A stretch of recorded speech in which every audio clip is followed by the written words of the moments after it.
First tonight, hand yourself in. A daughter's message to the person who killed her father back in 1990. Kevin Childerley was beaten to death at their home in Nottinghamshire. His daughter Emma was just 5 years old at the time. She's spoken out as the police make a new appeal for information. Our social affairs correspondent Jeremy Ball reports. The police were called to a house at Sherwood Street in Mansfield Woodhouse at 5 o'clock this morning. It's 33 years since Kevin Childerley and his wife Denise were attacked with an axe as they slept. The couple's children, a 5-month-old boy and a 5-year-old girl, were in bed at the time of the attack. The children weren't hurt, but their mum only just survived. Their dad didn't stand a chance. He was quite a funny guy. Emma Childerley was that 5-year-old girl. Now she's back in Nottinghamshire, trying to get justice for her dad. The first thing I remember is being woken up by police officers in the middle of the night, and they took us downstairs in the dark and took us immediately to our next door neighbour's house. And I just remember being put in her bed and her stroking my hair and crying over me. And then myself and my brother being separated into different foster care homes for quite a long time. It was horrendous. It's impacted every single day of our lives ever since. Emma treasures her happy memories with her father. Details like dancing to Madonna with their tea towels. Emma got this tattoo as a tribute, and now she set up a funeral business named after Kevin's initials, KC. I want to make my dad proud. The whole thing's been set up in my dad's memory.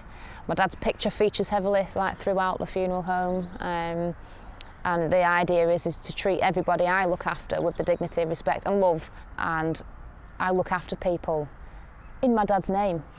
2 men were arrested and charged with Kevin's murder, but they were freed after a judge ruled there wasn't any credible evidence. So now Emma's asked the police to make a new appeal for information. Were you out and about in Mansfield Woodhouse? Were you at the Legion that night? Did you see Kevin? Did you see his wife? Did you see any cars passing? We always felt that there were people that had information back then that were withholding it. The person responsible, we think, probably came from that area, probably will have spoken about it. And if he or they spoke to you, then please come forward and tell us. And 33 years on, Emma says she simply wants closure.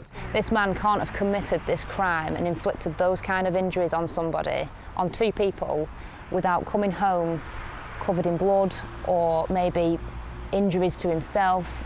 Somebody must have seen something on this person. It's been something that I've thought about every day. And the man who killed your dad could be watching this. What would you say to him? I'd just really like to appeal to him personally. You've had your life. You've carried on for 33 years whilst our lives have been completely upside down. If you can just find it in yourself to come forward and just talk about it again and help me and my family get some justice. You want him to give himself up? I'd love it. I'd love for that. That would be great. That would be the best case scenario. At the murder incident room, Times have changed since Kevin Childerley's murder, so the police are also looking at whether newer technology can help. And until it's solved, they say, his case will never be closed. Jeremy Ball, BBC Midlands Today, Nottinghamshire. And if you have any information about what happened to Kevin Childerley, you can call Nottinghamshire Police on 101.